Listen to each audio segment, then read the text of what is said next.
Welcome to another video of our cortex classroom. ভিডিওটি ভালো লাগলে বেল বাটনে ক্লিক করে চ্যানেলটিকে সাবস্ক্রাইব করবেন। হ্যালো স্টুডেন্ট, আজ আবারও তোমাদের সাথে ক্লাস 12-এর বায়োলজি সেমিস্টার 3-র চ্যাপ্টার 5-এর মলিকিউলার বেসিস অফ ইনহেরিটেন্স অর্থাৎ বংশগতির আণবিক ভিত্তির আরেকটি গুরুত্বপূর্ণ টপিক নিয়ে আলোচনা করব। আজ যেটা নিয়ে আমরা আলোচনা করব সেটা হলো ট্রান্সফরমেশন বা ব্যাকটেরিয়াল ট্রান্সফরমেশন, যাকে আমরা বাংলায় বলি ব্যাকটেরিয়ার রূপান্তর ভবনের পরীক্ষা। এই পরীক্ষা সম্পর্কে আমরা জানব। এই পরীক্ষাটি সম্পর্কে জানতে গেলে আমাদের কোন বিজ্ঞানী এটি সম্পর্কে বলেছিলেন এবং কোন ব্যাকটেরিয়ার ওপর বেস করে আমাদের এই এক্সপেরিমেন্টটা হয়েছিল এবং এর থেকে আমরা কি কনক্লুশনে আসতে পারি সেটা সম্পর্কে আমরা দেখে নেব। আচ্ছা, দেখো, ব্যাকটেরিয়াল ট্রান্সফরমেশন এটা একটা প্রসেস। এই প্রসেসে কি হয়? ট্রান্সফরমেশন বা রূপান্তর, মানে কোনো একটা চেঞ্জের কথা বলছি। এখানে আমরা দেখি যে দুটো ব্যাকটেরিয়াল সেল থাকে, যার মধ্যে একটা ব্যাকটেরিয়ার সেল থেকে আরেকটা ব্যাকটেরিয়ার সেলের মধ্যে এই ব্যাকটেরিয়ার ডিএনএ বা ডিএনএর একটা পার্ট কিন্তু আসবে। আচ্ছা, যে ব্যাকটেরিয়া থেকে ডিএনএটা যাচ্ছে তাকে আমরা দাতা বা ডোনার ব্যাকটেরিয়া বলতে পারি, আর যার মধ্যে আসছে তাকে আমরা গ্রহীতা বলতে পারি। তাহলে যে ব্যাকটেরিয়ার ডিএনএ বা ডিএনএর পার্ট ওই ব্যাকটেরিয়ার মধ্যে যাচ্ছে এবং সেই ব্যাকটেরিয়ার দেহে প্রবেশ করে, এই গ্রহীতা ব্যাকটেরিয়ার দেহে প্রবেশ করে কিন্তু তার চারিত্রিক বৈশিষ্ট্যের পরিবর্তন ঘটাচ্ছে, এটাকেই কিন্তু আমরা বলছি ট্রান্সফরমেশন। এখানে দুটো জিনিস মাথায় রাখতে হবে। একটা হচ্ছে এখানে যে ব্যাকটেরিয়া মানে ডোনার আর অ্যাকসেপ্টার, দাতা আর গ্রহীতা, যে দুটি ব্যাকটেরিয়া রয়েছে তাদের মধ্যে কিন্তু কোনো সেল টু সেল অ্যাটাচমেন্ট থাকবে না, অর্থাৎ প্রত্যক্ষ কোনো সংযোগ ছাড়াই কিন্তু এদের এই একটা সেল থেকে আরেকটা সেলের মধ্যে ডিএনএ বা ডিএনএর কিছু পার্ট যাবে। বা আমরা বলতে পারি যে ডিএনএটা একটা ব্যাকটেরিয়ার থেকে আরেকটা ব্যাকটেরিয়ার মধ্যে গিয়ে জেনেটিক রিকম্বিনেশন ঘটাচ্ছে। একটা ব্যাকটেরিয়ার জেনেটিক বস্তু আরেকটা ব্যাকটেরিয়ার সেলের মধ্যে যাচ্ছে এবং সেখানে গিয়ে একটা জেনেটিক রিকম্বিনেশন ঘটছে। বা এক কথায় আমরা বলতে গেলে বলতে পারি যে নেকেড ডিএনএকে যদি অ্যাটমসফিয়ার থেকে বা ফ্রি ডিএনএকে অ্যাটমসফিয়ার থেকে কোনো ব্যাকটেরিয়া অ্যাবজর্ব করতে পারে বা টেক আপ করতে পারে এবং তার ফলে তার জেনেটিক রিকম্বিনেশন হয়, সেই প্রসেসটাকেই কিন্তু আমরা বলবো ব্যাকটেরিয়াল ট্রান্সফরমেশন। এই ব্যাকটেরিয়াল ট্রান্সফরমেশন 1928-এ সায়েন্টিস্ট ফ্রেডরিক গ্রিফিথ কিন্তু ডিসকভার করেছিল। 1928 ফ্রেডরিক গ্রিফিথ কিন্তু এটি ডিসকভার করেছিল। এটা একটা ভীষণ ইম্পর্ট্যান্ট এমসিকিউ তোমাদের জন্য। তোমরা জানো তোমাদের এই সেমিস্টার 3-তে যেটা এমসিকিউ বেস এক্সাম হবে, সেখানে কিন্তু এমসিকিউ এর মধ্যে এটা একটা ভীষণ ইম্পর্ট্যান্ট কোশ্চেন যে ব্যাকটেরিয়াল ট্রান্সফরমেশন কোন বিজ্ঞানী ডিসকভার করেছিল। ওকে, নেক্সট আমরা আসবো কোন প্যাথোজেনের ওপরে তিনি কিন্তু এই পরীক্ষাটি করেছিল বা কোন ব্যাকটেরিয়াকে উনি সিলেক্ট করেছিলেন তার এই পরীক্ষার জন্য। ব্যাকটেরিয়ার নাম হচ্ছে ডিপ্লোকক্কাস নিউমোনি। এই ডিপ্লোকক্কাস নিউমোনি ব্যাকটেরিয়াটা আমরা জানি যে নিউমোনিয়া রোগ সৃষ্টি করতে সক্ষম।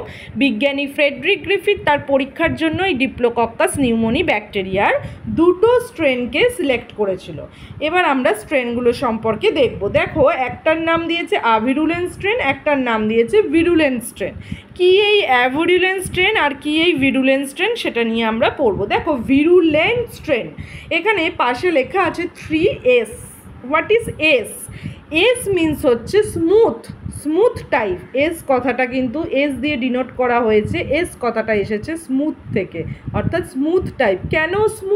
কেন এই সারফেসটাকে আমরা স্মুথ বলছি? কারণ এই ব্যাকটেরিয়ার এই পার্টিকুলার স্ট্রেনটার ক্ষেত্রে কোষ প্রাচীরের বাইরে একটা পলিস্যাকারাইড দিয়ে তৈরি একটা ক্যাপসুল লেয়ার বর্তমান, তাই এটাকে কিন্তু আমরা স্মুথ টাইপ বলছি। আর যেহেতু ক্যাপসুল লেয়ার আছে তাই আমরা এই স্ট্রেনটাকে কিন্তু ক্যাপসুলেটেড স্ট্রেনও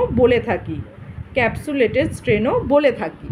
তাহলে টাইপ 3S বা 3S যদি আমি বলি, ভিরুলেন্ট বলছি। কেন ভিরুলেন্ট বলছি? এটা ক্যাপসুলেটেড লেয়ার এবং স্মুথ টাইপ, এই স্ট্রেনটা কিন্তু রোগ সৃষ্টি করতে সক্ষম, তাই এই স্ট্রেনটাকে, ভিরুলেন্ট স্ট্রেনটাকে আমরা কিন্তু প্যাথোজেনিক স্ট্রেনও বলি। আমরা জানি ব্যাকটেরিয়া যে সমস্ত স্ট্রেনগুলো রোগ সৃষ্টিতে সক্ষম তাদেরকে আমরা প্যাথোজেনিক, আর যারা রোগ সৃষ্টি করতে অক্ষম তাদেরকে আমরা নন প্যাথোজেনিক বলি। ভিরুলেন্ট স্ট্রেন হলো যারা রোগ সৃষ্টি করতে পারে। নেক্সট যে স্ট্রেনটা রয়েছে দেখো আভিরুলেন্ট স্ট্রেন। নেক্সট স্ট্রেনটার নাম রয়েছে হচ্ছে আভিরুলেন্ট স্ট্রেন। এখানে রয়েছে আর মিনস হচ্ছে রাফ, আর কথাটা এসছে রাফ। এই স্ট্রেনের বাইরে কিন্তু কোষপ্রাচীরে কোনো রকম কোনো ক্যাপসুলেটেড লেয়ার থাকে না, তাই এটাকে আমরা নন ক্যাপসুলেটেড বলতে পারি বা ভিরুলেন্ট স্ট্রেন বলতে পারি, এবং এটি রোগ সৃষ্টি করতে পারে না, তাই এটাকে কিন্তু আমরা নন প্যাথোজেনিকও বলতে পারি এই স্ট্রেনটাকে। তাহলে আমরা দুটো স্ট্রেন পড়লাম, একটা ভিরুলেন্ট স্ট্রেন, একটা ভিরুলেন্ট স্ট্রেন, যে দুটো স্ট্রেনের কথা কিন্তু ফ্রেডরিক গ্রিফিথ বলেছিল। এইবার আমরা এই এক্সপেরিমেন্টটা সম্পর্কে জানতে গেলে আমাদের কিন্তু পার্টিকুলারলি 4টে স্টেপের কথা মাথায় রেখে এই এক্সপেরিমেন্টটাকে বুঝতে হবে। ফার্স্ট স্টেপ কী আছে দেখো, লাইফ টাইপ 3s প্লাস মাইস। বিজ্ঞানী ফ্রেডরিক গ্রিফিথ কিন্তু এই এক্সপেরিমেন্টটা করার জন্য ইঁদুরকে বেছে নিয়েছিল, অর্থাৎ ব্যাকটেরিয়ার কালচার কিন্তু ইঁদুরের মধ্যে ইনজেক্ট করে আমরা এই এক্সপেরিমেন্টটার ফলাফলটা দেখেছিলাম। Life type 3s, life type মানে জীবন্ত, 3s মানে এই ডিপ্লোকক্কাস নিউমোনির 3s টাইপ 3s স্ট্রেনটা, একটা জীবন্ত টাইপ 3s স্ট্রেনকে নিয়ে একটা ইঁদুরের মধ্যে ইনজেক্ট করা হয়েছিল, অর্থাৎ যে ক্যাপসুলেটেড লেয়ারটা বারবার বলছি স্মুথ টাইপ যেটা বলছি সেই ব্যাকটেরিয়ার কালচারটা কিন্তু ইঁদুরকে ইনজেক্ট করা হয়েছিল। যখন ইঁদুরকে ইনজেক্ট করা হলো তখন আমরা কি দেখলাম মাইস ডাই, অর্থাৎ ইঁদুরটি মরে যাচ্ছে। যখন ইঁদুরকে এটি ইনজেক্ট করছি, যেহেতু এটি রোগ সৃষ্টি করতে সক্ষম, ইঁদুরটি নিউমোনিয়া আক্রান্ত হচ্ছে এবং মারা যাচ্ছে, যেটাকে আমরা ভিরুলেন্ট স্ট্রেন বলেছি। নেক্সট দেখো 2 নম্বরে কি দেখা যাচ্ছে, লাইফ টাইপ 2r, সেটা মাইজে ইনজেক্ট করা হয়েছে, মাইজটা কিন্তু সার্ভাইভ করছে, অর্থাৎ মাইজটা ইঁদুরটা বেঁচে আছে। লাইফ টাইপ 2r আমরা আর সম্পর্কে কী পড়েছি, আর মানে রাফ টাইপ বা নন প্যাথোজেনিক, যেটা রোগ সৃষ্টি করতে পারে না। তাহলে জীবন্ত টাইপ 2r এরম একটা স্ট্রেনকে যদি আমরা ইঁদুরে ইনজেক্ট করি তাহলে দেখা গেল ইঁদুরটা কিন্তু আক্রান্ত হলো না এবং ইঁদুরটি বেঁচে রইল। এই স্ট্রেনটাই হচ্ছে আভিরুলেন্ট স্ট্রেন। এই দুটো ফেনোমেনন কিন্তু নর্মাল দুটি ফেনোমেনন, আমরা ভিরুলেন্ট আর আভিরুলেন্টের কনসেপ্ট থেকে পাচ্ছি। নেক্সট দেখবো 3 নাম্বার, দেখো হিট কিল টাইপ 3s। কতগুলো এস ব্যাকটেরিয়াকে কি করা হলো, তাপ প্রয়োগ করা হলো। তাপ প্রয়োগ করে কি দেখা গেল, তাপ প্রয়োগ করলে ওদের যে বাইরের ক্যাপসুল লেয়ারটা রয়েছে, আমরা 3sে জানি যে একটা ক্যাপসুল লেয়ার রয়েছে বাইরে, এই ক্যাপসুল লেয়ারটাকে কিন্তু নষ্ট করে দেওয়া সম্ভব। তাহলে এই ক্যাপসুল লেয়ারটা যখন নষ্ট হয়ে গেল তখন সেই ব্যাকটেরিয়ার কালচারটা ইঁদুরে ইনজেক্ট করা হলো। কি দেখছি মাইস সার্ভাইভ, অর্থাৎ ইঁদুরটা কিন্তু বেঁচে রইল।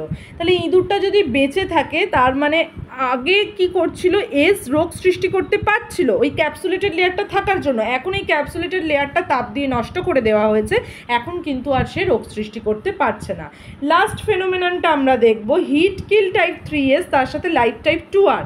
যে এস ব্যাকটেরিয়াগুলোকে তাপ দেওয়া হয়েছিল, দিয়ে তার কোষপ্রাচীরটাকে নষ্ট করে দেওয়া হয়েছিল ক্যাপসুল লেয়ারটাকে, তার সাথে লাইফ টাইপ 2r অর্থাৎ জীবন্ত আর স্ট্রেনের ব্যাকটেরিয়াগুলোকে মিক্সড করে সেই কালচারটা যখন ইঁদুরকে ইনজেক্ট করা হচ্ছে তখন দেখা যাচ্ছে মাইস ডাই, অর্থাৎ ইঁদুরটা নিউমোনিয়া আক্রান্ত হয়ে মারা যাচ্ছে।